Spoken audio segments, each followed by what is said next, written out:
Hello friends, this is Vaishnavi and welcome back to my channel Let's Learn Vaishnavi Official।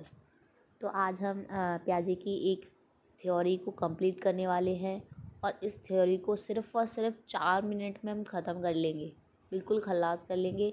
संज्ञानात्मक विकास का सिद्धांत।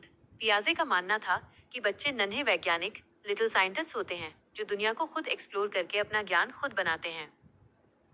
महत्वपूर्ण शब्द, की कॉन्सेप्ट्स। स्कीमा हमारे दिमाग का फोल्डर, मानव दिमाग में जानकारी के छोटे छोटे पैकेट। जो भी ज्ञान हमारे पास पहले से सेट है वो स्कीमा है। आत्मसातीकरण, एसिमिलेशन, सीधे फिट करना। नए ज्ञान या नई परिस्थिति को अपनी पुरानी सोच में बिना कोई बदलाव किए सीधे जोड़ लेना। जैसे आसमान में उड़ते हवाई जहाज को देखकर बड़ी चिड़िया बोलना। समायोजन, अकोमोडेशन, बदलाव, संशोधन करना। नई जानकारी मिलने पर अपनी पुरानी सोच या दिमाग के फोल्डर में बदलाव करना, मॉडिफाई, चेंज। जैसे ये समझना कि उड़ने वाली हर चीज चिड़िया नहीं होती, मशीन वाली चीज हवाई जहाज होती है। साम्यावधारण, अचान संतुलन, इक्विलिब्रेशन, बैलेंस बनाना। आत्मसातीकरण और समायोजन के बीच संतुलन बनाने की प्रक्रिया ताकि दिमाग शांत रहे। विकास की 4 बड़ी अवस्थाएं, 4 स्टेजेस। स्टेज 1, संवेदी पेशीय अवस्था, सेंसोरी मोटर स्टेज। उम्र 0 से 2 वर्ष। सीखने का तरीका, बच्चा अपनी 5 इंद्रियों, आंख, कान, नाक, जीभ, त्वचा और शारीरिक क्रियाओं, हाथ पैर हिलाकर से सीखता है। सबसे बड़ा कीवर्ड, माइनस वस्तु स्थायित्व, ऑब्जेक्ट परमानेंस। इस अवस्था के अंत तक बच्चा जान जाता है कि छिपी हुई चीज भी दुनिया में मौजूद है, जैसे चादर या तकिए के नीचे छुपा खिलौना ढूंढ निकालना।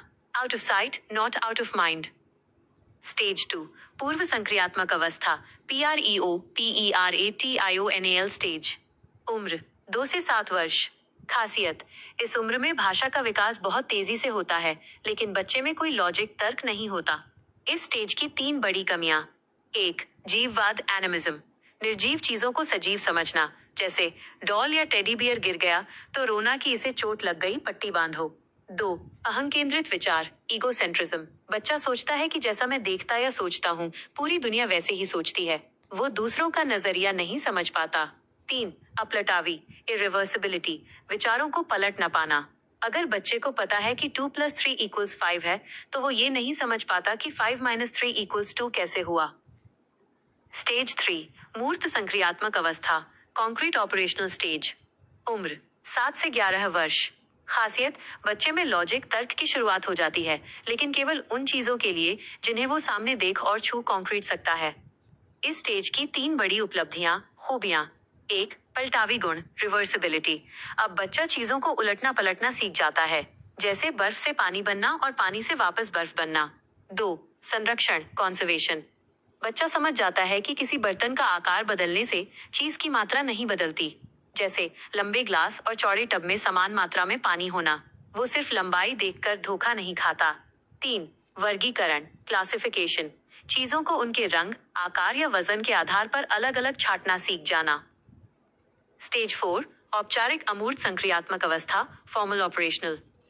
उम्र 11 वर्ष से ऊपर, किशोरावस्था। खासियत, ये पियाजे की थ्योरी की सबसे आखिरी और सबसे एडवांस स्टेज है। इस स्टेज की बड़ी सुपर पावर्स। 1, अमूर्त चिंतन, एब्स्ट्रैक्ट थिंकिंग, जो चीजें सामने दिखाई नहीं देती, जैसे विचार, नियम, भावनाएं, अंतरिक्ष, उनके बारे में भी गहराई से सोचना शुरू कर देना। 2, वैज्ञानिक सोच, हाइपोथेटिको डिडक्टिव रीजनिंग, किसी समस्या को हल करने के लिए वैज्ञानिकों की तरह दिमाग में ही कई तरह की कल्पनाएं बनाना। शुरू करते हैं अपनी प्रैक्टिस सेट को। प्याजे के अनुसार संज्ञानात्मक विकास के किस चरण में बच्चा परिकल्पनात्मक, निगमनात्मक तर्क, हाइपोथेटिकल डिडक्टिव रीजनिंग विकसित करता है? पूर्व संक्रियात्मक अवस्था में यानी प्री ऑपरेशनल स्टेज में, अमूर्त संक्रियात्मक अवस्था में है, या फॉर्मल ऑपरेशन स्टेज में, या मूर्त संक्रियात्मक अवस्था कॉन्क्रीट ऑपरेशनल स्टेज में, या संवेदीगामक अवस्था यानी सेंसरी मोटर स्टेज में। तो ये अमूर्त संक्रियात्मक अवस्था हो जाती है, यानी फॉर्मल स्टेज होती है, लास्ट स्टेज होती है 11 से 18 वर्ष की एज तक की बालकों में परिकल्पना यानी कि कल्पना करने की क्षमताएं हो जाती हैं। वो प्रॉब्लम सॉल्यूशन अपने दिमाग में ही करने लग जाता है, सोच के ही एक ही प्रॉब्लम का कई सॉल्यूशन निकाल लेता है।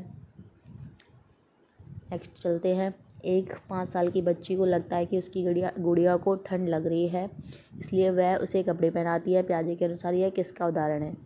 तो ये ऑब्वियसली जीववाद का है, यानी कि वो अपनी गुड़िया को जीवित समझ रही है, सजीव समझ रही है, निर्जीव वस्तुओं में भी जीवन देख रही है, जीव चेतना या मानवीय भावनाओं को देखना, जैसे गुड़िया का सजीव मानना। नेक्स्ट, जब कोई बच्चा अपनी मौजूदा मानसिक संरचना स्कीमा को बदलने में बिना नई जानकारी को सीधे ग्रहण कर लेता है तो इसे क्या कहते हैं? बिना नई जानकारी को सीधे ही वो कर लेता है तो एसिमिलेशन हो जाता है, यानी वो डायरेक्टली उसमें कोई भी बदलाव नहीं कर रहा है, डायरेक्ट उसको ऐड कर लेता है। जैसे सफ़ेद बिल्ली देखने के बाद उसने कुत्ता देखा तो वो कह रहा है ये भी बिल्ली है, नहीं नहीं ये बिल्ली नहीं है, ये कुत्ता है। तो उसने डायरेक्टली समझ लिया, अच्छा बिल्ली म्याऊं करती है, कुत्ता वो करता है, बस। जब नई जानकारियों को मौजूदा स्कीमा में बिना किसी बदलाव के सीधे फिट कर लिया जाता है तो उसे आत्मसातीकरण कहते हैं। एक बच्चा यह समझने में असमर्थ है कि मिट्टी के एक गोले को दबाकर चपटा करने पर भी मिट्टी की कुल मात्रा उतनी ही रहती है। पियाजे के अनुसार बच्चा किस कमी से जूझ रहा है? उसमें संरक्षण का अभाव है, कंजर्वेशन का है, कि यानी कि तत्व का आकार बदल देने से उसकी मात्रा नहीं बदल जाती है। संरक्षण की कमी के कारण बच्चा यह नहीं समझ पाता है कि वस्तु का आकार बदलने पर भी उसकी मात्रा या द्रव्यमान समान रहता है। जैसे मिट्टी है, मिट्टी से कभी उसने कुम्हार ने घड़ा बना दिया, फिर उसको मिटा के उस इतनी ही मिट्टी से उसने सुराही बना दी, फिर सुराही से मिटा के उसने गुल्लक बना दी। तो यानी शेप उसका चेंज कर दिया, तो वो ये कह रहा है कि ये बड़ा है, वो छोटा है, इस तरह से बोलता है, जबकि ये नहीं समझता कि मिट्टी तो उतनी ही है ना। से बदलने पानी, एक एग्जांपल ये भी है कि जैसे एक लंबे गिलास में पानी रख लिया, एक चौड़े गिलास में पानी रख लिया, तो वो ये सोचेगा चौड़े गिलास में पानी कम है और लंबे गिलास में पानी ज़्यादा है, उसको समझ नहीं आता। पियाजे के अनुसार बच्चे दुनिया के बारे में अपने ज्ञान का निर्माण कैसे करते हैं? बड़ों के व्यवहार का केवल अनुकरण करके? बिल्कुल गलत। पुरस्कार और दंड के माध्यम से? ये भी नहीं है, निगेटिव है ये। एक निगेटिव केवल वाले वर्ड भी निगेटिव होते हैं और पुरस्कार और दंड तो ये निगेटिव ही माने जाते हैं। निष्क्रिय रूप से? निष्क्रिय नहीं है, उसे सक्रिय ज्ञान का निर्माता माना है, सक्रिय रूप से खोज और पर्यावरण के साथ अंतक्रिया करके।